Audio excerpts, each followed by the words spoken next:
Shalom. Masih sedikit yang menjawab nih. Shalom. Apa kabar Bapak Ibu? Puji Tuhan. Pada hari ini, hari Minggu tanggal 3 Juni 2024, kita semua bersyukur untuk berkat Tuhan yang tidak pernah berkesudahan dalam hidup kita. PHMJ dan juga Majelis Jemaat mengucapkan selamat datang kepada Bapak Ibu, Saudara-saudari Jemaat. Secara khusus kami sampaikan kepada jemaat yang baru pertama kali mengikuti ibadah di Jemaat GKI Bethlehem Kuala Kencana.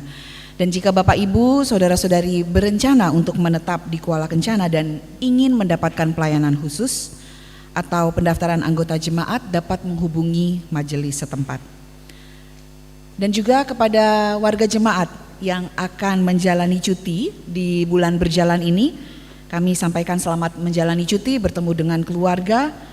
Dan juga bagi warga jemaat yang baru saja kembali dari cuti, kami sampaikan selamat datang dan selamat kembali menjalankan tugas dan kerja. Beberapa hal yang ingin kami sampaikan di dalam warta jemaat pada ibadah Minggu pagi ini. Yang pertama mengenai paduan suara jemaat. Bagi Bapak Ibu jemaat sekalian yang Tuhan memberikan talenta suara yang begitu bagus, kami undang untuk bersama-sama dengan paduan suara jemaat untuk berlatih 2 kali seminggu pada hari Minggu setelah ibadah Minggu pagi dan juga pada hari Rabu sore pukul 17.30 di Aula Gereja Bethlehem Kuala Kencana. Yang kedua, sesuai dengan tata ibadah GKI di tanah Papua, bahwa jemaat sekalian dapat membawa persembahan dalam bentuk natura pada setiap ibadah Minggu keempat. Mohon dapat menjadi perhatian kita semua. Bapak Ibu yang terkasih, karena kita akan memasuki musim liburan pada periode bulan Juni sampai dengan bulan Juli, maka diinformasikan bahwa ibadah Minggu subuh akan ditiadakan mulai hari Minggu tanggal 16 Juni sampai dengan hari Minggu tanggal 21 Juli 2024. Berikutnya perkunjungan pastoral dalam rangka perjamuan kudus tengah tahun yang rencananya akan diadakan pada hari Minggu tanggal 14 Juli. Maka sesuai dengan kesepakatan majelis dan begitu juga dengan koordinator rayon, bahwa jadwal perkunjungan pastoral kepada warga jemaat akan dilakukan mulai tanggal 10 Juni sampai dengan 13 Juli 2024. Mohon kesediaan warga jemaat untuk kami majelis boleh melakukan perkunjungan pastoral. Berikutnya mengenai paduan suara anak dan remaja. Dalam kegiatan bulan Oktober di mana akan berlangsung lomba paduan suara par tingkat klasis Mimika yang rencananya akan diselenggarakan pada hari Sabtu tanggal 19 Oktober 2024, maka paduan suara anak dan remaja GKI Bethlehem Kuala Kencana akan berlatih 2 kali seminggu, yaitu setiap hari Senin pukul 18 sampai dengan selesai di Gereja Bethlehem Kuala Kencana RT 4 nomor 24, dan setiap hari Sabtu mulai pukul 4 sore sampai selesai bertempat di Aula Gereja GKI Bethlehem Kuala Kencana. Kami menghimbau orang tua yang mempunyai anak-anak yang hobi bernyanyi usia 8 tahun sampai 16 tahun untuk boleh bergabung bersama-sama dengan paduan suara anak dan remaja ini. Untuk informasi tambahan dapat menghubungi Ibu Ros Faluk.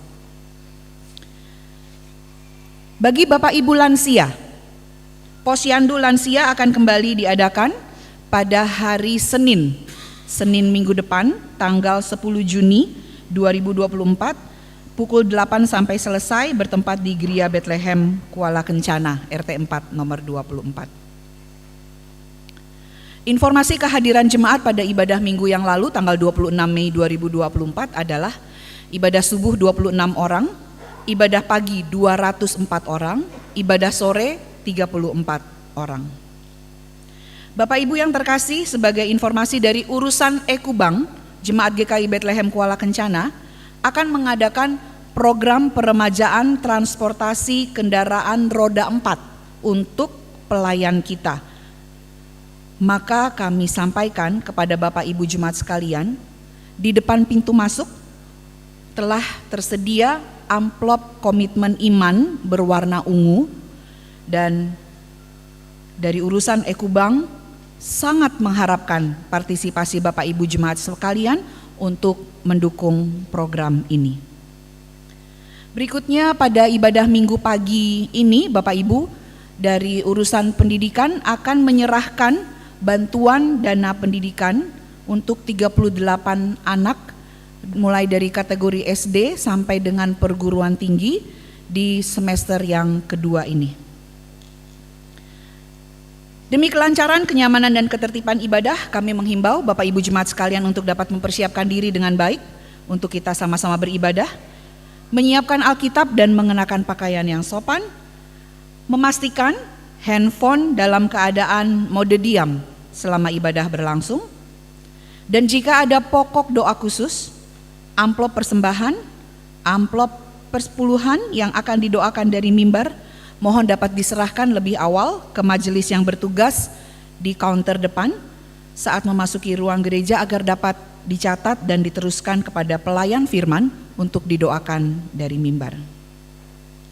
Atas nama PHMJ dan juga majelis jemaat, kami menyampaikan terima kasih kepada pelayan firman kita pada ibadah Minggu pagi ini, Ibu Pendeta Jihan Mambrasar SSI, Kantoria dari Paduan Suara Jemaat, organis Bapak Robert Akasensengan, admin, tim multimedia, dan Bapak Ibu yang akan mengisi pujian di ibadah pagi ini, kostor, supir bis, dan juga Bapak Ibu majelis yang bertugas. Demikian warta jemaat pada ibadah pagi ini. Terima kasih atas perhatiannya. Selamat beribadah. Tuhan Yesus memberkati. Shalom.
Shalom. Selamat hari Minggu Bapak Ibu Jemaat sekalian. Kita akan memulai ibadah. Marilah kita memberikan pujian, hormat, dan kemuliaan hanya bagi Tuhan kita Yesus Kristus. Saya jemput Bapak Ibu Jemaat sekalian yang Tuhan Yesus Kristus kasihi untuk berdiri, dan kita akan menyanyi bersama-sama Kidung Jemaat 242 ayat 1 dan 2, Muliakanlah Allah Bapa.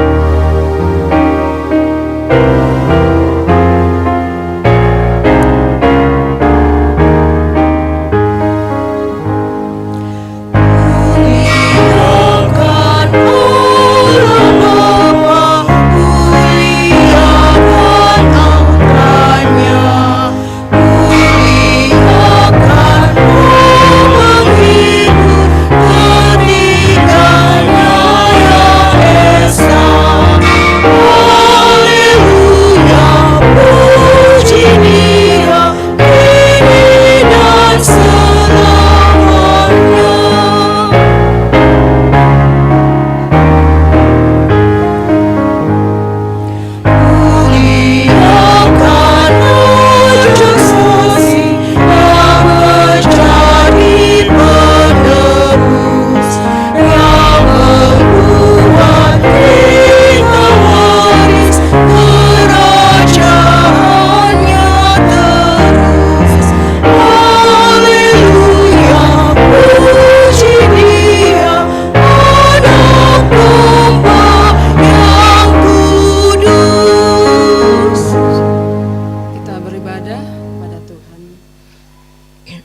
Dengan nama Bapa, Anak, dan Roh Kudus.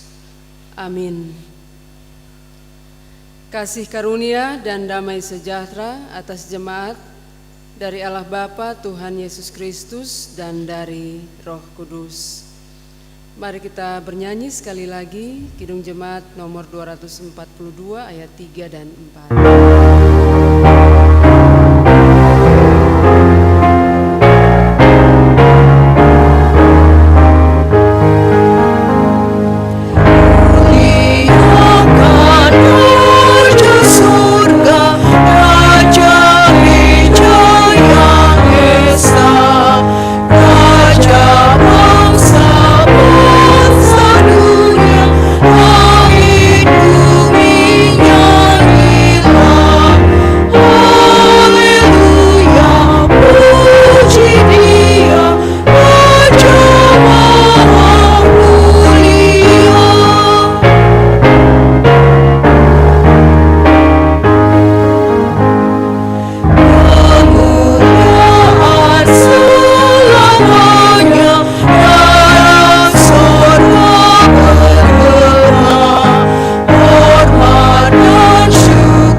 Masih dalam keadaan berdiri, dengarlah hukum Tuhan berdasarkan Keluaran 20 ayat 3 sampai ayat 17.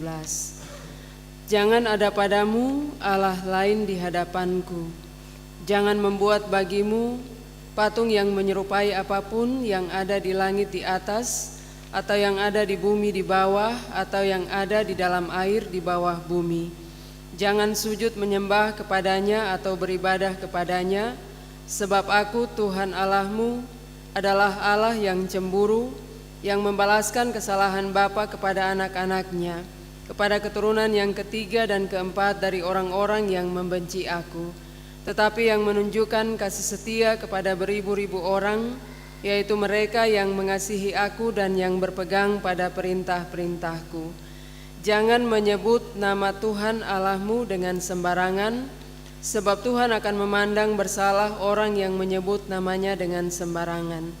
Ingatlah dan kuduskanlah hari Sabat. 6 hari lamanya engkau akan bekerja dan melakukan segala pekerjaanmu, tetapi hari ketujuh adalah hari Sabat Tuhan Allahmu. Maka jangan melakukan sesuatu pekerjaan, engkau atau anakmu laki-laki, atau anakmu perempuan, atau hambamu laki-laki, atau hambamu perempuan, atau hewanmu, atau orang asing yang di tempat kediamanmu. Sebab 6 hari lamanya Tuhan menjadikan langit dan bumi, laut dan segala isinya. Ia berhenti pada hari ketujuh. Itulah sebabnya Tuhan memberkati hari Sabat dan menguduskannya. Hormatilah ayahmu dan ibumu, supaya lanjut umurmu di tanah yang diberikan Tuhan Allahmu kepadamu. Jangan membunuh, jangan berzina, jangan mencuri, jangan mengucapkan saksi dusta tentang sesamamu, jangan mengingini rumah sesamamu, jangan mengingini istrinya, atau hambanya laki-laki, atau hambanya perempuan, atau lembunya, atau keledainya, atau apapun yang dipunyai sesamamu. Roh Kudus menuntun kita sekalian untuk menjalankan hukum Tuhan dalam sepanjang hidup kita. Jemaat disilahkan duduk kembali.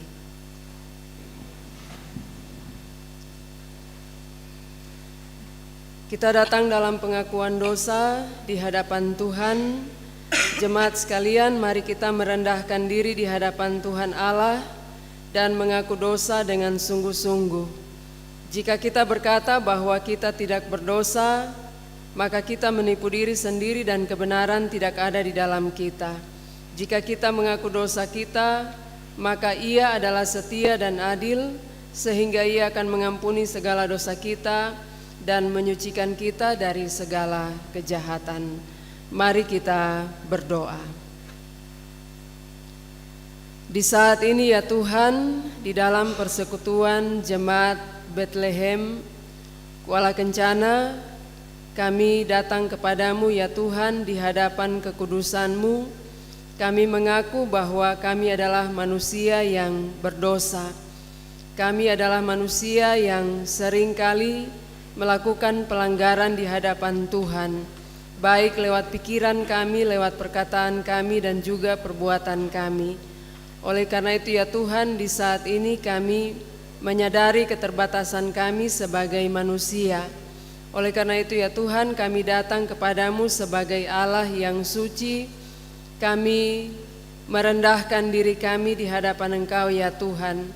Karena ketika kami datang di hadapan Tuhan dan mengaku setiap kesalahan dan dosa kami percaya bahwa tangan Tuhan tidak kurang panjang untuk menolong kami, telinga Tuhan tidak kurang tajam untuk mendengarkan kami. Tetapi yang menjadi pemisah antara kami dengan Allah adalah dosa kami. Oleh karena itu ya Tuhan, dengan kerendahan hati kami datang kepadamu. Kami memohon kepada Tuhan, ampunilah setiap salah dan dosa kami. Karena kami percaya bahwa Tuhan Engkau adalah Allah kami, Allah yang mengampuni, dan Allah yang selalu mendengarkan setiap keluhan kami di hadapan Engkau ya Tuhan. Terpujilah Tuhan yang menganugerahkan kami pengampunan di saat ini. Di dalam nama Tuhan Yesus Kristus kami bersyukur. Amin. Ya Allahku, cahayamu terang terus melaka.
Jemaat Tuhan, sabda Yesus Kristus kepada semua orang yang sungguh-sungguh mengaku dosanya. Barang siapa datang kepadaku, ia tidak akan kubuang. Yohanes 6 ayat 37b. Ya amin ya di Golgota. Oh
Jemaat disilahkan berdiri.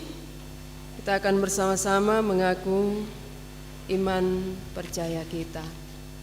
Dalam persekutuan dengan gereja Tuhan dari segala zaman dan tempat, mari kita mengaku bersama-sama kepercayaan kita sesuai pengakuan iman rasuli. Aku percaya kepada Allah Bapa yang Maha Kuasa, Khalik langit dan bumi, dan kepada Yesus Kristus, Anaknya yang tunggal Tuhan kita, yang dikandung daripada Roh Kudus, lahir dari anak darah Maria, yang menderita di bawah pemerintahan Pontius Pilatus, disalibkan, mati dan dikuburkan, turun ke dalam kerajaan maut. Pada hari yang ketiga, bangkit pula dari antara orang mati, naik ke surga, duduk di sebelah kanan Allah, Bapa yang Maha Kuasa, dan akan datang dari sana untuk menghakimi orang yang hidup dan yang mati. Aku percaya kepada Roh Kudus, gereja yang kudus dan am, persekutuan orang kudus, pengampunan dosa, kebangkitan daging, dan hidup yang kekal. Nyanyian Rohani 80 ayat 2 dan ayat 3.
Diberikan kesempatan untuk PW Rayon 1 memuji Tuhan dengan pujian yang telah disiapkan.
Terima kasih pujian dari PW Rayon 1, diberkati selalu dan menjadi berkat untuk banyak orang. Kita menyiapkan pembacaan firman Tuhan di pagi hari ini, yaitu dari Kejadian pasal 41 ayat 1 sampai ayat 57.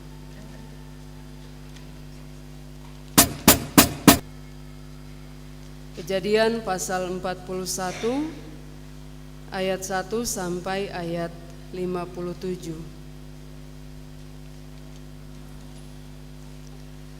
Jemaat sekalian, mari kita berdoa meminta tuntunan Roh Allah yang kudus menuntun kita dalam pembacaan dan juga pemberitaan firman Tuhan. Mari kita berdoa.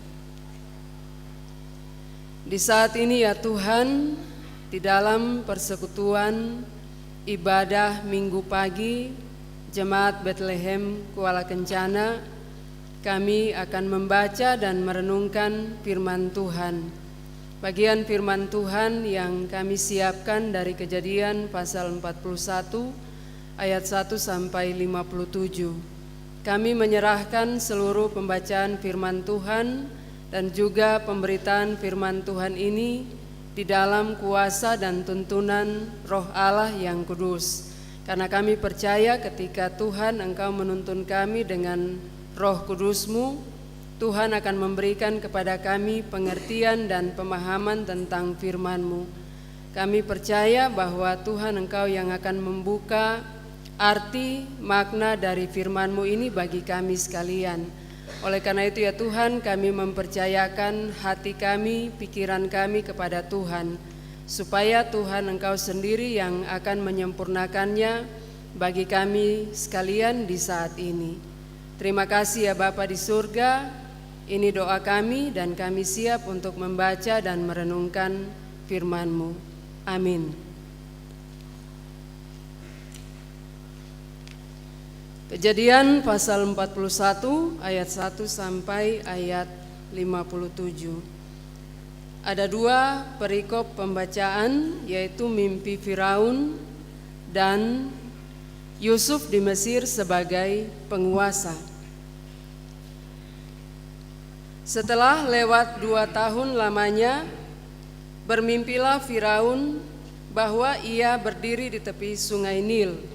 Tampaklah dari sungai Nil itu keluar 7 ekor lembu yang indah bangunnya dan gemuk badannya, lalu memakan rumput yang di tepi sungai itu. Kemudian tampaklah juga 7 ekor lembu yang lain yang keluar dari dalam sungai Nil itu, buruk bangunnya dan kurus badannya. Lalu ia berdiri di samping lembu-lembu yang tadi di tepi sungai itu. Lembu-lembu yang buruk bangunnya dan kurus badannya itu memakan ke-7 ekor lembu yang indah bangunnya dan gemuk itu. Lalu terjagalah Firaun. Setelah itu tertidur pulalah ia dan bermimpi kedua kalinya. Tampak timbul dari satu tangkai 7 bulir gandum yang bernas dan baik. Tetapi kemudian tampaklah juga tumbuh 7 bulir gandum yang kurus dan layu oleh angin timur. Bulir yang kurus itu menelan ke-7 bulir yang bernas dan berisi tadi. Lalu terjagalah Firaun, agaknya ia bermimpi. Pada waktu pagi gelisahlah hatinya, lalu disuruhnyalah memanggil semua ahli dan semua orang berilmu di Mesir. Firaun menceritakan mimpinya kepada mereka, tetapi seorang pun tidak ada yang dapat mengartikannya kepadanya. Lalu berkatalah kepala juru minuman kepada Firaun, "Hari ini aku merasa perlu menyebutkan kesalahanku yang dahulu. Waktu itu tuanku Firaun murka kepada pegawai-pegawainya dan menahan aku dalam rumah pengawal istana beserta dengan kepala juru roti. Pada suatu malam juga kami bermimpi, aku dan kepala juru roti itu masing-masing mempunyai mimpi dengan artinya sendiri. Bersama-sama dengan kami, Ada di sana seorang muda Ibrani, hamba kepala pengawal istana itu. Kami menceritakan mimpi kami kepadanya, lalu diartikannya kepada kami mimpi kami masing-masing. Dan seperti yang diartikannya itu kepada kami, demikianlah pula terjadi. Aku dikembalikan ke dalam pangkatku, dan kepala juru roti itu digantung. Kemudian Firaun menyuruh memanggil Yusuf. Segeralah ia dikeluarkan dari tutupan, ia bercukur dan berganti pakaian, lalu pergi menghadap Firaun. Berkatalah Firaun kepada Yusuf, "Aku telah bermimpi dan seorang pun tidak ada yang dapat mengartikannya. Tetapi telah kudengar tentang engkau, hanya dengan mendengar mimpi saja engkau dapat mengartikannya." Yusuf menyahut Firaun, "Bukan sekali-kali aku, melainkan Allah juga yang akan memberitakan kesejahteraan kepada tuanku Firaun." Lalu berkatalah Firaun kepada Yusuf, "Dalam mimpiku itu aku berdiri di tepi sungai Nil. Lalu tampaklah dari sungai Nil itu keluar 7 ekor lembu yang gemuk badannya dan indah bentuknya, dan makan rumput yang di tepi sungai itu. Tetapi kemudian tampaklah juga keluar 7 ekor lembu yang lain, kulit pemalu tulang, sangat buruk bangunnya dan kurus badannya. Tidak pernah kulihat yang seburuk itu di seluruh tanah Mesir. Lembu yang kurus dan buruk itu memakan ke-7 ekor lembu gemuk yang mula-mula. Lembu-lembu ini masuk ke dalam perutnya, tetapi walaupun telah masuk ke dalam perutnya, tidaklah kelihatan sedikit pun tandanya. Bangunnya tetap sama buruknya seperti semula. Lalu ia, terjagalah aku. Selanjutnya dalam mimpiku itu, kulihat timbul dari satu tangkai 7 bulir gandum yang berisi dan baik. Tetapi kemudian tampaklah juga tumbuh 7 bulir yang kering, kurus dan layu oleh angin timur. Bulir yang kurus itu memakan ke-7 bulir yang baik tadi. Telah kuceritakan hal ini kepada semua ahli, tetapi seorang pun tidak ada yang dapat menerangkannya kepadaku." Lalu kata Yusuf kepada Firaun, "Kedua mimpi tuanku Firaun itu sama. Allah telah memberitahukan kepada tuanku Firaun apa yang hendak dilakukannya. Ke-7 ekor lembu yang baik itu ialah 7 tahun, dan ke-7 bulir gandum yang baik itu ialah 7 tahun juga. Kedua mimpi itu sama. Ke-7 ekor lembu yang kurus dan buruk yang keluar kemudian maksudnya 7 tahun. Demikian pula ke-7 bulir gandum yang hampa dan layu oleh angin timur itu maksudnya akan ada 7 tahun kelaparan. Inilah maksud perkataanku ketika aku berkata kepada tuanku Firaun, Allah telah memperlihatkan kepada tuanku Firaun apa yang hendak dilakukannya. Ketahuilah tuanku, akan datang 7 tahun kelimpahan di seluruh tanah Mesir. Kemudian akan timbul 7 tahun kelaparan. Maka akan dilupakan segala kelimpahan itu di tanah Mesir, karena kelaparan itu mengurus keringkan negeri ini. Sesudah itu akan tidak kelihatan lagi bekas-bekas kelimpahan di negeri ini karena kelaparan itu, sebab sangat hebatnya kelaparan itu. Sampai 2 kali mimpi itu diulangi bagi tuanku Firaun, berarti hal itu telah ditetapkan oleh Allah dan Allah akan segera melakukannya. Oleh sebab itu, baiklah tuanku Firaun mencari seorang yang berakal budi dan bijaksana dan mengangkatnya menjadi kuasa atas tanah Mesir. Baiklah juga tuanku berbuat begini, yakni menempatkan penilik-penilik atas negeri ini, dan dalam ke-7 tahun kelimpahan itu memungut 1/5 dari hasil tanah Mesir. Mereka harus mengumpulkan segala bahan makanan dalam tahun-tahun baik yang akan datang ini, dan di bawah kuasa tuanku Firaun menimbun gandum di kota-kota sebagai bahan makanan serta menyimpannya. Demikianlah segala bahan makanan itu menjadi persediaan untuk negeri ini dalam ke-7 tahun kelaparan yang akan terjadi di tanah Mesir, supaya negeri ini jangan binasa karena kelaparan. Usul itu dipandang baik oleh Firaun dan oleh semua pegawainya. Lalu berkatalah Firaun kepada para pegawainya, "Mungkinkah kita mendapat orang seperti ini, seorang yang penuh dengan roh Allah?" Kata Firaun kepada Yusuf, "Oleh karena Allah telah memberitahukan semuanya ini kepadamu, tidaklah ada orang yang demikian berakal budi dan bijaksana seperti engkau. Engkaulah menjadi kuasa atas istanaku, dan kepada perintahmu seluruh rakyatku akan taat. Hanya tahta inilah kelebihanku daripadamu." Selanjutnya Firaun berkata kepada Yusuf, "Dengan ini aku melantik engkau menjadi kuasa atas seluruh tanah Mesir." Sesudah itu Firaun menanggalkan cincin meterainya dari jarinya dan mengenakannya kepada Yusuf. Dipakaikannya lah kepada Yusuf pakaian daripada kain halus, dan digantungkannya kalung emas pada lehernya. Lalu Firaun menyuruh menaikkan Yusuf dalam keretanya yang kedua, dan berserulah orang di hadapan Yusuf, "Hormat!" Demikianlah Yusuf dilantik oleh Firaun menjadi kuasa atas seluruh tanah Mesir. Berkatalah Firaun kepada Yusuf, "Akulah Firaun, tetapi dengan tidak setaumu, seorang pun tidak boleh bergerak di seluruh tanah Mesir." Lalu Firaun menamai Yusuf Sefnat Paneah, serta memberikan Asnat anak Potifera imam di On kepadanya menjadi istrinya. Demikianlah Yusuf muncul sebagai kuasa atas seluruh tanah Mesir. Yusuf berumur 30 tahun ketika ia menghadap Firaun, raja Mesir itu. Maka pergilah Yusuf dari depan Firaun, lalu dikelilinginya seluruh tanah Mesir. Tanah itu mengeluarkan hasil bertumpuk-tumpuk dalam 7 tahun kelimpahan itu. Maka Yusuf mengumpulkan segala bahan makanan ke-7 tahun kelimpahan yang ada di tanah Mesir, lalu disimpannya di kota-kota. Hasil daerah sekitar tiap-tiap kota disimpan di dalam kota itu. Demikianlah Yusuf menimbun gandum seperti pasir di laut, sangat banyak sehingga orang berhenti menghitungnya, karena memang tidak terhitung.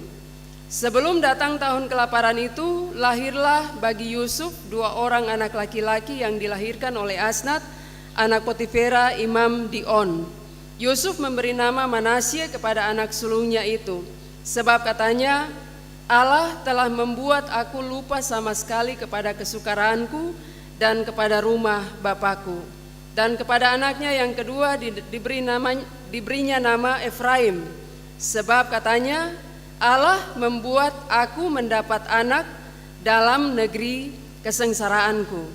Setelah lewat ke-7 tahun kelimpahan yang ada di tanah Mesir itu, mulailah datang 7 tahun kelaparan, seperti yang telah dikatakan Yusuf. Dalam segala negeri ada kelaparan, tetapi seluruh negeri Mesir ada roti. Ketika seluruh negeri Mesir menderita kelaparan dan rakyat berteriak meminta roti kepada Firaun, berkatalah Firaun kepada semua orang Mesir, "Pergilah kepada Yusuf, perbuatlah apa yang akan dikatakannya kepadamu." Kelaparan itu merajalela di seluruh bumi. Maka Yusuf membuka segala lumbung dan menjual gandum kepada orang Mesir, sebab makin hebat kelaparan di tanah Mesir.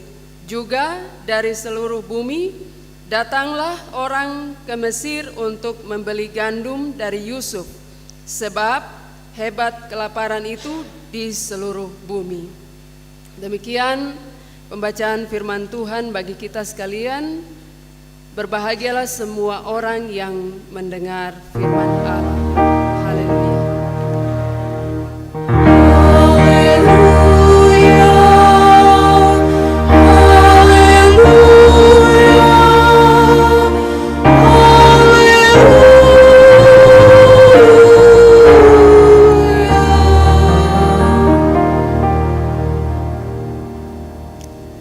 Jemaat sekalian yang diberkati oleh Tuhan, Shalom.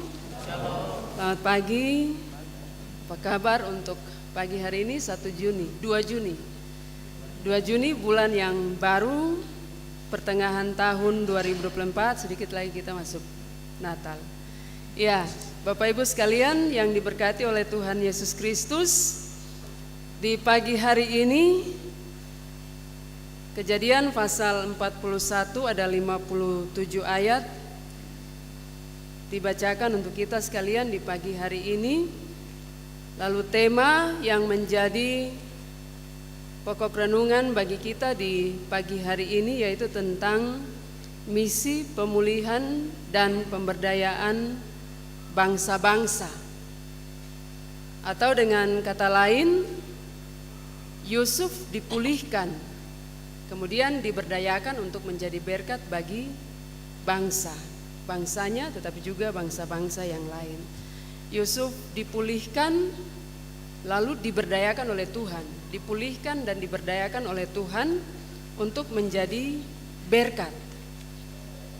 Bapak Ibu yang diberkati oleh Tuhan Yesus Kristus, ya, bagian pembacaan firman Tuhan ini kita banyak mendengar tentang Yusuf ketika dia dijual oleh saudara-saudaranya karena mimpi. Dia dijual oleh saudara-saudaranya itu karena mimpi, dia menjadi tuan atas saudara-saudaranya. Dia menjadi penguasa atas saudara-saudaranya sehingga dia dijual lalu dibeli ke Mesir, dia dibawa ke Mesir menjadi tahanan di Mesir. Tetapi kemudian ada banyak hal yang dialami oleh Yusuf. Kalau kita membaca pasal-pasal sebelumnya itu ada beberapa kali disebutkan tentang Tuhan menyertai Yusuf. Tuhan menyertai Yusuf, Tuhan menyertai Yusuf walaupun dalam situasi kesengsaraannya, dalam situasi kesukarannya seperti yang diungkapkan oleh Yusuf dengan kedua anaknya, Manasye dan Efraim. Dia mengatakan bahwa Allah memberikan kepadanya seorang anak di tengah kesukarannya dan dia melupakan sama sekali, Allah membuat dia melupakan kesukaran dan rumah bapaknya. Lalu ketika Efraim lahir lagi, dia berkata bahwa Allah membuat aku mendapat anak dalam negeri kesengsaraanku. Jadi di tengah-tengah kesengsaraan Yusuf, Allah memulihkannya dan Allah memberdayakannya melalui mimpi Firaun. Kita belajar tentang Yusuf, seorang anak muda yang luar biasa, bertahan dalam pencobaan, bertahan dalam kesengsaraan, bertahan dalam penderitaan. Ketika dijual oleh kakak-kakaknya, dia hidup di dalam Tuhan. Dia hidup mengandalkan Tuhan, dia hidup dan Allah menyertai dia dalam penyertaan Tuhan. Sehingga dia bisa menghindar dari istri Potifar ketika berusaha untuk menggoda dia, untuk tidur dengan Yusuf. Tetapi dia bisa menguasai diri. Hal itu disebabkan hanya karena Allah menyertai dia. Dia tinggal di dalam Allah, Allah tinggal di dalam dia. Dia hidup di dalam Tuhan dan Tuhan hidup di dalam dia. Dan itu adalah bukti dari penyertaan Tuhan. Ketika juru minum dan juru roti mempunyai mimpi yang sama. Yang satu kemudian diangkat, yang satu kemudian digantung. Itu kalau pasal 41 ayat 37 sampai ayat yang ke-57. Maaf, pasal 40 ayat yang pertama sampai ayat yang ke-23. Lalu Yusuf mengartikan mimpi dari juru roti dan juru minum, dan terjadi seperti yang diartikannya. Lalu ada satu hal yang diingatkan oleh juru minum. Yusuf mengingatkan kepada juru minum. Di ayat yang ke-14 dari pasal 40 dikatakan bahwa ketika Yusuf menafsirkan mimpi dari juru minum, lalu Yusuf bilang kepada juru minum itu, "Ingatlah kepadaku apabila keadaanmu telah baik nanti. Tunjukkanlah terima kasihmu kepadaku dengan menceritakan hal ihwalku kepada Firaun dan tolonglah keluarkan aku dari rumah ini. Sebab aku diculik begitu saja dari negeri orang Ibrani dan di sini pun aku tidak pernah melakukan apa-apa yang menyebabkan aku layak dimasukkan ke dalam liang tutupan ini. Jadi Yusuf memberikan kesaksian bahwa dia tidak pernah melakukan apa-apa yang membuat dia harus masuk ke dalam tahanan, ke dalam liang tutupan. Lalu dalam beberapa tahun kemudian juru minum ini lupa. Tetapi pada pasal 41 dikatakan setelah lewat 2 tahun lamanya, bermimpilah Firaun bahwa ia berdiri di tepi sungai Nil dan seterusnya dan seterusnya. Seperti cerita dari mimpi Firaun. Lalu mimpi itu didengar oleh juru minum. Lalu juru minum bilang, saya harus menyampaikan kesalahanku.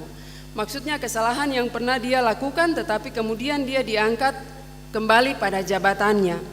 Dia menceritakan tentang Yusuf yang pernah mengartikan mimpinya, yang kemudian mimpi itu menjadi kenyataan dan dia diangkat kembali ke dalam jabatannya.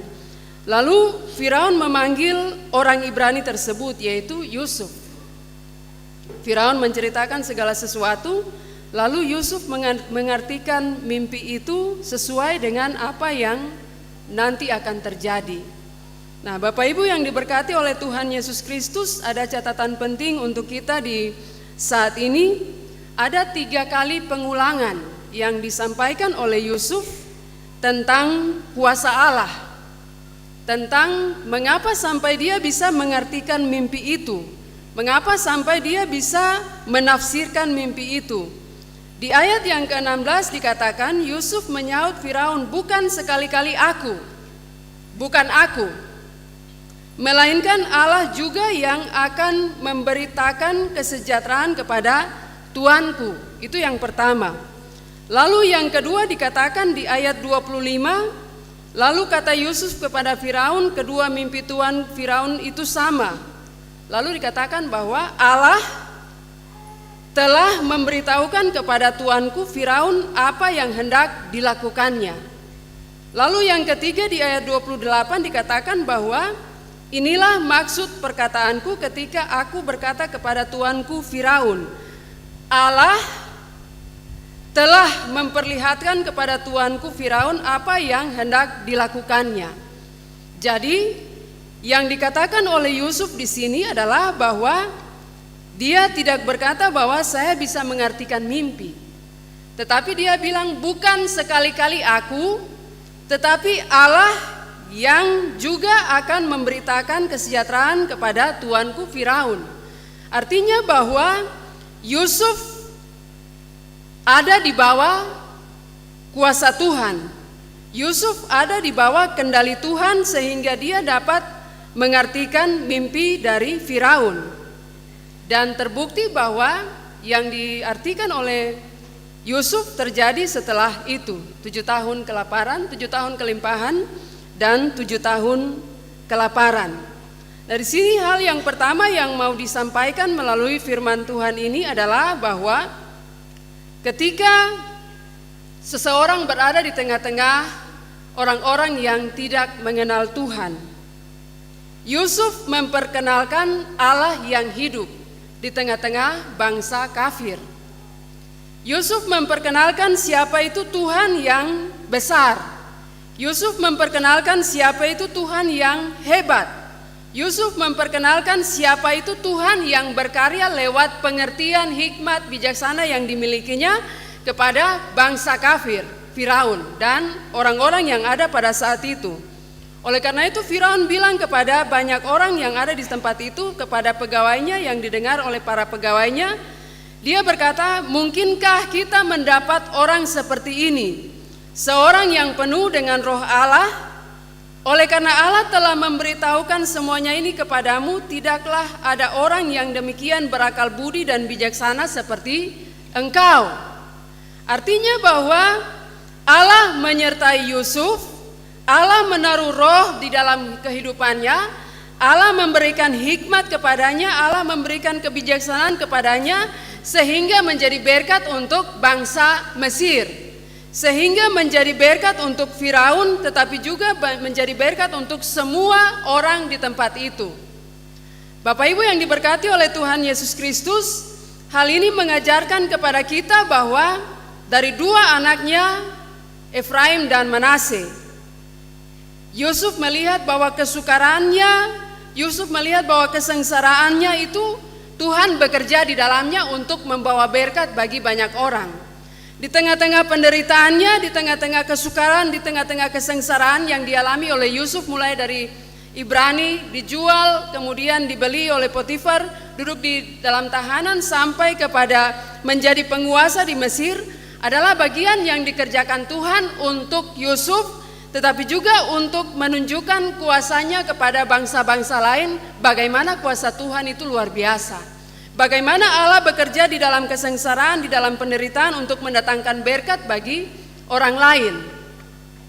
Oleh karena itu ya Bapak Ibu sekalian yang diberkati oleh Tuhan Yesus Kristus, mimpi yang diartikan oleh Yusuf itu karena dia disertai oleh Tuhan. Nah, sekarang kita di saat ini dalam situasi kehidupan kita, yang pertama tentang kehidupan orang percaya di dalam dunia ini. Penderitaan, kesengsaraan, dan hal yang lain diizinkan Tuhan terjadi untuk setiap orang percaya. Tetapi itu bukan berarti bahwa setiap orang percaya harus duduk saja di tengah-tengah situasi seperti itu. Belajar dari Yusuf bahwa dia lebih mengandalkan Tuhan. Dia disertai oleh Tuhan. Dia dikuasai oleh Roh Allah. Dia dipenuhi dengan hikmat dan kebijaksanaan. Oleh karena apa? Dia hidup dengan Tuhan. Dia duduk di sekitar Tuhan. Dia hidup bergaul dengan Tuhan. Dia hanya mengandalkan Tuhan. Dia tidak mengandalkan situasi, dia tidak mengandalkan apa-apa yang ada di sekitarnya. Tetapi dia hanya mengandalkan Tuhan. Sehingga hikmat itu diberikan oleh Tuhan, hati yang bijaksana itu diberikan oleh Tuhan kepadanya, dan dia menjadi orang yang luar biasa, berkuasa atas Mesir. Firaun bilang semua yang dikatakan oleh Yusuf harus dilakukan oleh bangsa Mesir, kecuali satu saja, tahta. Yusuf tidak bisa duduk di tahta Firaun. Tetapi semua yang dikatakan, yang diatur, yang diselenggarakan oleh Yusuf adalah penting dan perintah. Itu artinya bahwa Yusuf mempunyai satu kedudukan tersendiri. Karena seorang raja dipakaikan mahkota, cincin, jubah, dan lain sebagainya. Dan Yusuf juga mengalami hal itu. Langsung dipakaikan oleh Firaun sendiri.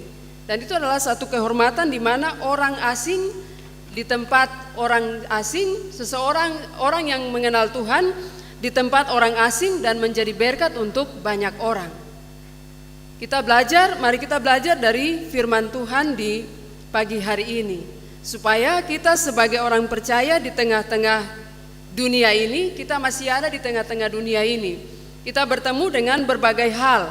Kita akan bertemu dengan hal-hal yang menguntungkan, yang tidak menguntungkan, yang merugikan, yang mungkin kita diposisikan pada posisi yang tidak baik dan lain sebagainya, atau kita ada dalam penghinaan atau hal-hal yang lain. Mari kita hidup bergantung pada Tuhan. Karena satu orang ini tetapi dia mempengaruhi satu negeri besar, Mesir. Yusuf seorang, dia mempengaruhi seluruh kehidupan rakyat di Mesir. Itu artinya bahwa Tuhan taruh dia di tengah-tengah Mesir untuk kemudian menjadi berkat bagi bangsa Mesir, tetapi juga kemudian menjadi berkat untuk 12 saudaranya. Betul atau tidak 12 toh? 12 saudaranya yang nanti datang dari Kanaan ke Mesir. Dina, ingat Dina juga ada. Jangan hitung laki-laki saya, tapi ada satu perempuan, 13 anak Yakub. Jadi Yusuf duluan yang membuka jalan di Mesir, lalu 12 yang lain datang berserta dengan Yakub. Dan itu adalah sesuatu yang luar biasa. Mari kita hidup mengandalkan Tuhan di dalam kehidupan kita setiap hari. Dan soal mimpi, kalau kita bermimpi hal-hal yang baik atau hal-hal yang buruk, tadi malam dalam usbu Pak Tito bilang, saya kalau mimpi itu selalu bertentangan, berlawanan. Yang saya mimpi seperti ini, tapi yang terjadi seperti ini. Nah, saya ingat pernah bermimpi dua kali dengan mimpi yang sama. Saya mimpi yang pertama, saya punya bapak pakai jas, tidur di tempat tidur dan dalam keadaan meninggal. Setelah itu semua orang pergi jemput, semua keluarga pergi jemput di bandara karena tidak tahu meninggal di sebelah mana. meninggal di daerah mana, di kota mana tidak tahu, tapi semua pergi jemput di sana. Sampai di sana kita jemput dan bawa pulang hampir rumah, selesai, mimpi sampai di situ. Lewat 1 bulan kemudian, lalu dikatakan guru jemaat memberasa nanti berangkat ke Israel. Tidak tahu, tapi waktu mimpi bangun dari tidur, lalu saya bilang dalam hati sedih sekali, karena aduh ini kira-kira mimpi ini artinya apa? Apakah baik atau tidak baik? Apakah nanti besok Bapak meninggal atau tidak? Dan lain sebagainya. Tetapi setelah bangun dari tidur, berdoa. Minta Tuhan apa arti dari mimpi ini. Kalau mimpi itu baik, berikan damai sejahtera untuk kita semua. Berikan damai sejahtera untuk seluruh keluarga. Tetapi kalau mimpi itu tidak baik, ya biarlah kehendak Tuhan yang terjadi. Tetapi setelah itu, ya Bapak berangkat ke Israel. Mimpi yang kedua sama juga, kakak laki-laki yang tua. Tapi dalam keadaan tidur, di sebelah sini jas, di sebelah sini ada pakaian orang-orang Timur Tengah, ada sorban di kepala, ada bagian sini seperti kalau kita nonton film Yesus, lalu Yesus punya sial yang gantung di samping begini, lalu kain keliling di pinggang ke bawah. Lalu bangun tidur lalu berdoa, harus berdoa. Minta kepada Tuhan supaya Tuhan berikan pengertian. Artinya bahwa kita tidak bisa menafsirkan mimpi-mimpi apapun. Nah, kemudian 1 bulan kemudian, sebagai pejabat di Kepulauan Yapen harus antar orang-orang ke Israel untuk ziarah ke Israel. Jadi saya berpikir mungkin mimpi itu artinya seperti itu atau tidak. Tetapi kita sebagai orang Kristen, ada orang yang mempunyai karunia untuk mengartikan mimpi. Ada orang yang bisa menafsirkan mimpi.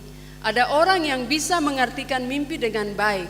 Tetapi kalau kita yang capek lalu tidur malam dan bermimpi, anggaplah itu bunga mimpi.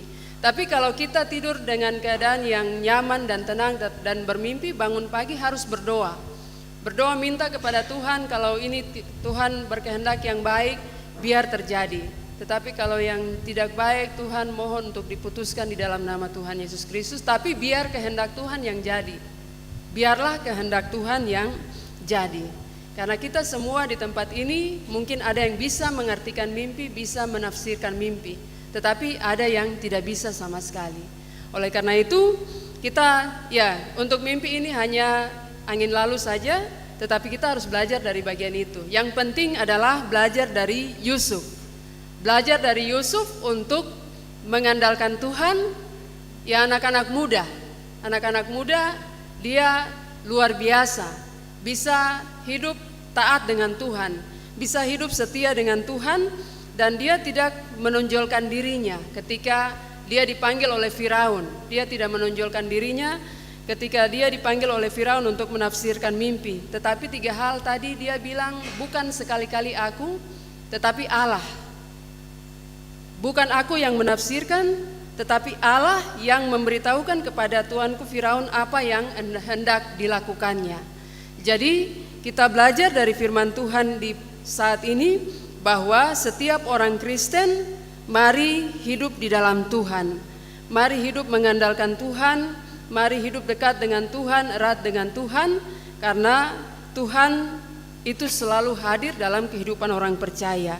Roh Allah dianugerahkan bagi setiap orang percaya, hikmat dianugerahkan kepada setiap orang percaya, hati yang bijaksana dianugerahkan kepada setiap orang percaya, karena hidup bergaul dengan Tuhan. Tuhan memberkati kita di pagi hari ini dengan firman-Nya. Jadi Yusuf dipulihkan, kemudian diberdayakan menjadi seorang pemimpin untuk memberkati bangsa-bangsa lain. Kita pun diberdayakan oleh Tuhan untuk menjadi berkat bagi sesama kita. Tuhan memberkati kita dengan firman-Nya. Amin. Diberikan kesempatan untuk Rayon Antioquia memuji Tuhan dengan pujian yang telah disiapkan.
diberkati, pujian dari Rayon Antioquia menjadi berkat juga bagi setiap jemaat Tuhan. Kita akan memberikan persembahan syukur di saat ini.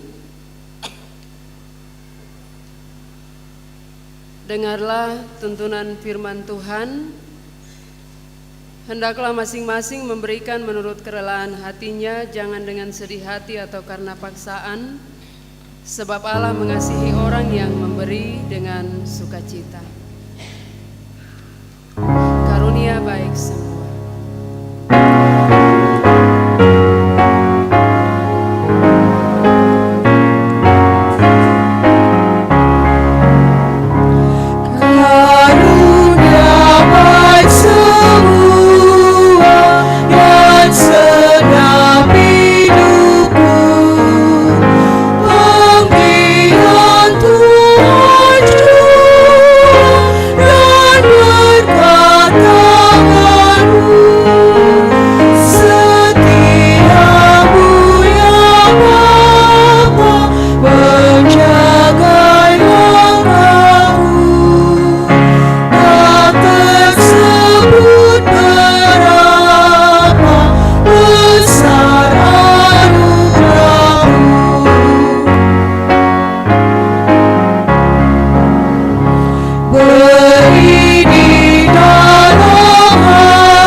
Shalom.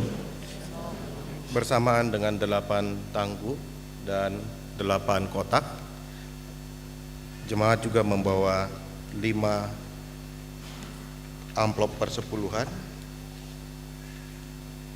yang tidak menyebutkan nama dan 1 amplop persepuluhan dari Rayon 2 RT 4. Kemudian terdapat 3 amplop komitmen iman, 1 amplop komitmen iman dari Rayon 4 keluarga Pak Aroni Faru, amplop komitmen iman peremajaan kendaraan roda 4 dari Rayon 2 RT 4, dan amplop komitmen peremajaan kendaraan roda 4 dari keluarga Luki Mahakena, dan 1 amplop persembahan pengucapan syukur dari keluarga Luki Mahakena.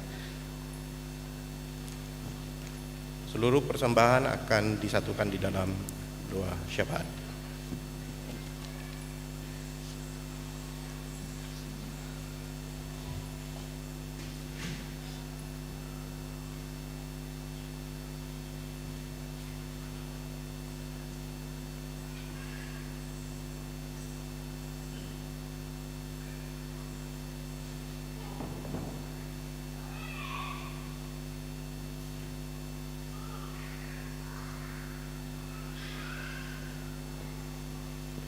Sebelum kita masuk dalam doa syafaat, akan dilakukan penyerahan bantuan dana pendidikan.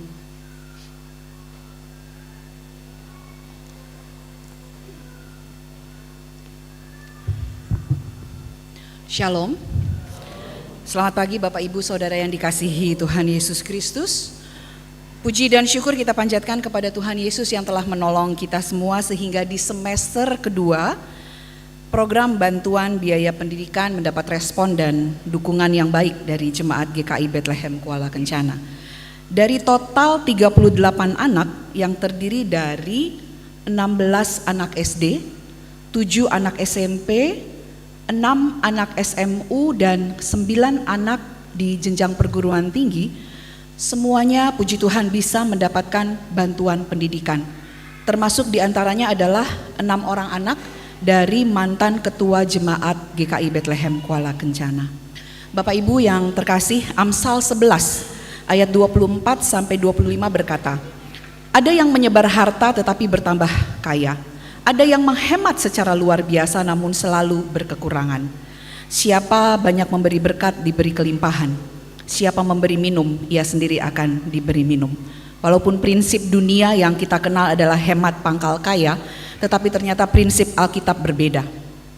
Ternyata orang yang bertambah kaya adalah mereka yang memberi. Dan tujuan hidup kita bukanlah kekayaan, tetapi adalah mentaati firman Tuhan. Sehingga dengan memberi itu menjadi tanda bahwa kita tidak terikat pada harta. Karena pada saat kita memberi itu merupakan wujud dari kasih kita kepada Tuhan dan sesama, serta menjadi bukti bahwa kita beriman dan sungguh mengandalkan Tuhan. Tuhan mau kita semua, Jemaat GKI Bethlehem Kuala Kencana khususnya, menjadi saluran berkat. Bukan menjadi saluran berkat yang mampet, tetapi menjadi saluran berkat yang mengalir dengan deras. Sehingga kita percaya bahwa kita akan mengalami sukacita dan damai sejahtera. Terima kasih kepada Bapak Ibu donatur yang telah mendukung program ini, sehingga seberapapun bantuan dana pendidikan yang akan kami berikan bagi anak-anak kita di tengah-tengah jemaat, kami percaya itu akan bermanfaat bagi mereka dan dapat meningkatkan semangat mereka di dalam bersekolah dan mengejar cita-cita.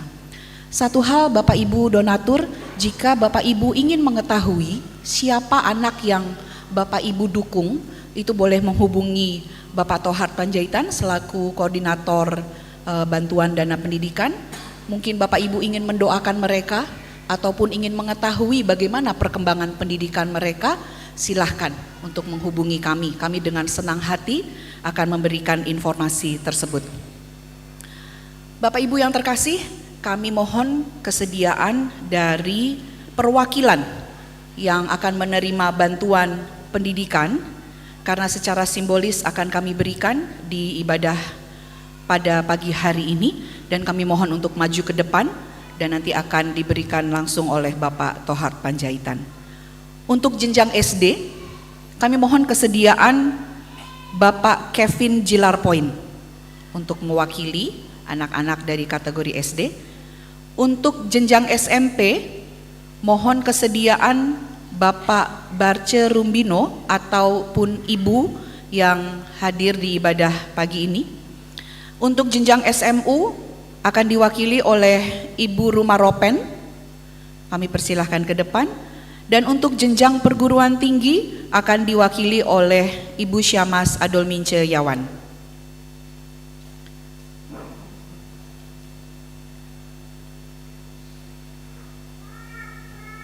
Dan untuk para orang tua lainnya yang telah kami hubungi, di mana anak-anaknya menerima bantuan dana pendidikan, dapat bertemu langsung dengan Bapak Tohart setelah ibadah pagi di kantor gereja untuk penyerahan bantuan. Kami persilahkan Bapak Tohart.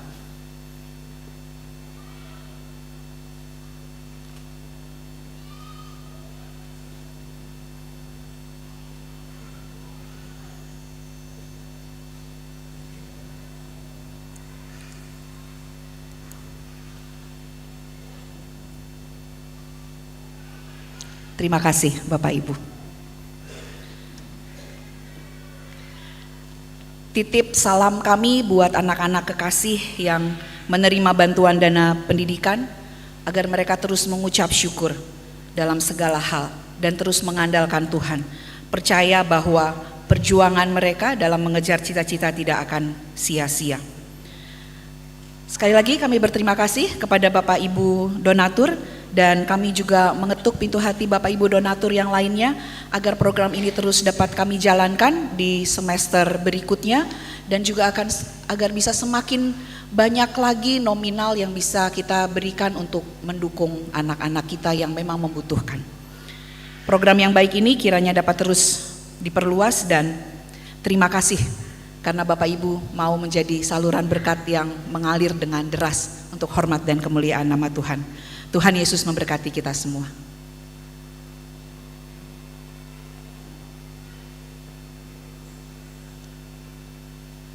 Jemaat sekalian, mari kita bersatu di dalam doa syafaat. Kita berdoa. Kami bersyukur kepadamu ya Tuhan, di saat ini kami boleh dihimpunkan oleh Tuhan untuk ada di dalam ibadah jemaat Bethlehem. Kami bersyukur kepadamu ya Tuhan untuk kekuatan kesehatan yang Tuhan anugerahkan bagi kami.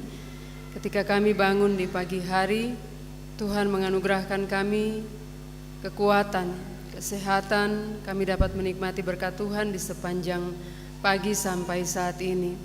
Kami bersyukur boleh ada di dalam ibadah ini, dalam pemberitaan firman Tuhan. Tuhan menolong kami sekalian dengan Roh Allah yang kudus, supaya firman-Mu menjadi kekuatan bagi kami. Kami hidup mengandalkan Tuhan, hidup bergaul dengan Tuhan, hidup dekat dengan Tuhan, dan apapun yang kami alami, ya Tuhan, biarlah Tuhan Engkau sendiri yang hadir dan memberikan kekuatan bagi kami sekalian. Karena kami percaya bahwa di dalam Tuhan, kekuatan Tuhan itu nyata bagi kami. Terima kasih ya Bapa di surga, di saat ini kami berdoa, menyerahkan seluruh kehidupan warga jemaat Tuhan dengan berbagai profesi pekerjaan yang mereka jalankan, dengan berbagai aktivitas yang dijalankan, dengan berbagai usaha yang mereka jalankan. Kami berdoa biarlah Tuhan Engkau hadir dan memberkati kehidupan jemaat-Mu, dengan kehidupan jemaat sebagai Bapak kepala keluarga, sebagai ibu rumah tangga, tetapi juga sebagai anak-anak yang Tuhan hadirkan di tengah-tengah kehidupan keluarga. Biarlah Tuhan Engkau memberkati kami sekalian dengan seluruh kehidupan kami.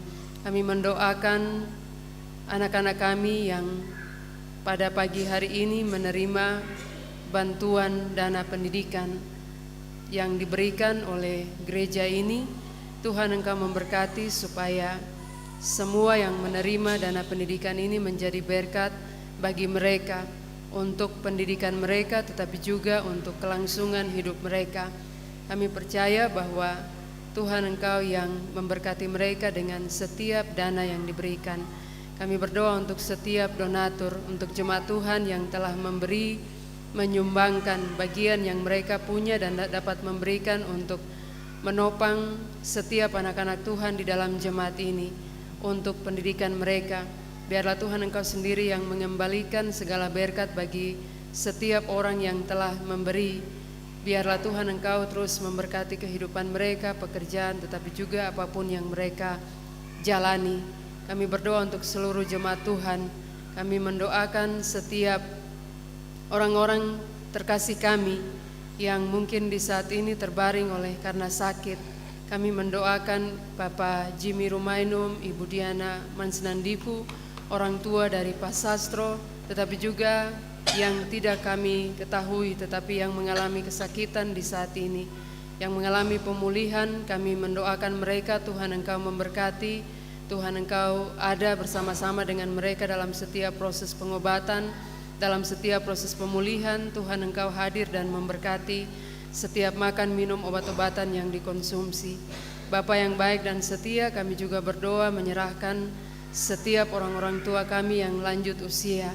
Dalam masa tua mereka, Tuhan Engkau memberkati, berikan kesehatan, kekuatan bagi mereka, supaya mereka terus dapat hidup dan menikmati berkat Tuhan yang Tuhan anugerahkan bagi mereka. Kami berdoa dalam berbagai pergumulan yang digumuli oleh jemaat Tuhan, oleh masing-masing keluarga di dalam jemaat ini, yang bergumul untuk anak-anak mereka dalam pendidikan, tetapi juga yang bergumul untuk keluarga-keluarga yang baru, yang sudah lama menikah tetapi menginginkan untuk kehadiran anak. Kami berdoa Tuhan Engkau memberkati rahim dari setiap ibu-ibu yang ada. Tuhan memberkatinya supaya dapat dianugerahi oleh Tuhan sendiri berkat anak di dalam rumah tangga mereka. Kami juga berdoa menyerahkan setiap keluarga-keluarga Tuhan dengan berbagai hal yang mereka alami di saat ini. Kami percaya ketika Tuhan hadir di tengah-tengah kehidupan kami, maka ada sukacita yang kami alami. Walaupun menghadapi berbagai masalah atau persoalan hidup, kami percaya Tuhan akan memberikan kekuatan bagi semua kami. Terima kasih Tuhan untuk seluruh pelayanan di pagi hari ini, di subuh sampai pagi hari ini, untuk setiap orang yang Tuhan Engkau percayakan untuk ada di dalam pelayanan. Penatua, Siamas, tetapi juga yang terlibat di dalam pekerjaan pelayanan di subuh sampai pagi hari ini, baik itu pemain keyboard, kantoria, multimedia, dan juga admin. Kami menyerahkan seluruhnya ke dalam tangan Tuhan, kostor dan supir bis. Dan kami menyerahkan juga untuk ibadah di sore hari nanti. Biarlah Tuhan Engkau sendiri yang menyertai, menuntun supaya boleh berjalan dengan baik sampai selesai. Seluruh kehidupan kami dan sepanjang hari ini kami bawa, kami taruh ke dalam tangan Tuhan. Kami mohon Tuhan Engkau yang menjaga kami, memelihara kehidupan kami sampai malam nanti dalam berbagai aktivitas yang akan kami kerjakan, baik di dalam rumah kami masing-masing maupun di luar rumah kami, di tempat di mana kami bekerja. Kami berdoa menyerahkan untuk setiap anggota jemaat yang adalah karyawan PT Freeport Indonesia. Tuhan memberkati semuanya supaya dapat bekerja dengan baik, dengan setia, dengan takut kepada Tuhan, untuk mendatangkan berkat bagi banyak orang. Aparat keamanan yang ditempatkan juga Tuhan Engkau memberkati mereka supaya dapat mengamankan, menjaga situasi, tetapi juga menjaga kondisi yang ada, baik di Kuala Kencana tetapi juga di Timika. Kami mempercayakan seluruh kehidupan mereka ke dalam tangan Tuhan. Tuhan Engkau sendiri yang memberikan kekuatan, hikmat yang berasal dari Tuhan sendiri. Terima kasih ya Bapa di surga. Persembahan syukur telah kami kumpulkan. Biarlah Tuhan Engkau memberkati persembahan ini dan juga setiap jemaat-Mu yang telah memberikan pengucapan syukur dan juga perpuluhan. Nama-nama yang telah dibacakan yang datang dengan memberikan pengucapan syukur perpuluhan di altar Tuhan yang kudus. Biarlah Tuhan Engkau memberkatinya dan juga seluruh jemaat Tuhan yang telah memberikan persembahan syukur, baik lewat kantong-kantong kolekte tetapi juga kotak program, kotak diakonia, komitmen iman. Ya Tuhan, Tuhan memberkati semuanya yang telah merelakan hasil mereka, memberikan untuk memberkati jemaat ini, tetapi juga memberkati setiap hamba-hamba Tuhan di seluruh GKI di Tanah Papua, klasis maupun sinode. Biarlah Tuhan Engkau sendiri yang mengembalikan berkat bagi mereka semua. Terima kasih ya Bapa di surga. Ini doa, ungkapan syukur, hormat dan pujian yang kami naikkan kepadamu, dan kami bersyukur untuk segala sesuatu yang Tuhan kerjakan di dalam kehidupan kami. Di dalam nama Tuhan Yesus Kristus kami berdoa. Amin. Kita mengakhiri ibadah di saat ini nyanyian rohani nomor 127 ayat 1 dan 2. Kita akan bernyanyi mengakhiri ibadah ini. Benar dan baik semuanya yang diperbuat Allah.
Kristus, arahkanlah hati kita kepada Allah, terimalah berkat Tuhan dan pergilah dengan sukacita. Tuhan memberkati engkau dan melindungi engkau. Tuhan menyinari engkau dengan wajah-Nya dan memberi engkau kasih karunia. Tuhan menghadapkan wajah-Nya kepadamu dan memberi engkau damai sejahtera.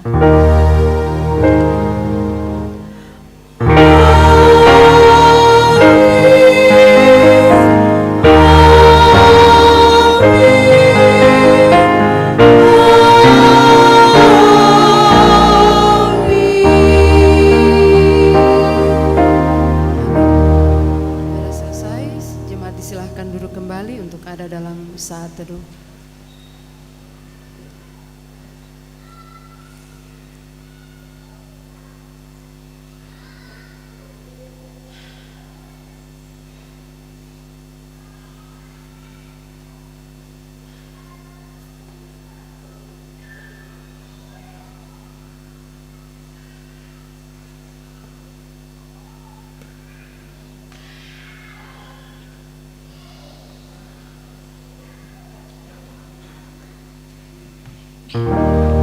Shalom, jemaat yang Tuhan Yesus Kristus kasih, kita telah mengakhiri ibadah. Selamat hari Minggu, selamat memasuki minggu kerja yang baru. Tuhan senantiasa menyertai dan memberkati kita. Sambil berjabat tangan, mari kita melakukan nyanyian rohani 127 ayat 3 dan 4.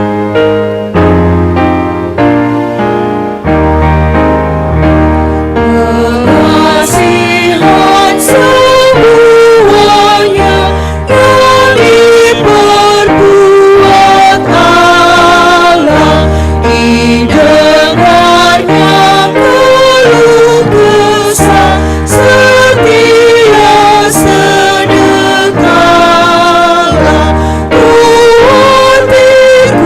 Tuhan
Pak,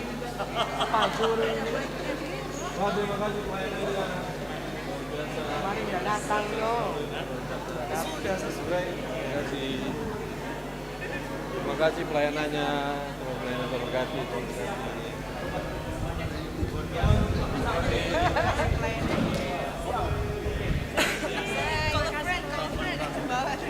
Pak, selamat hari.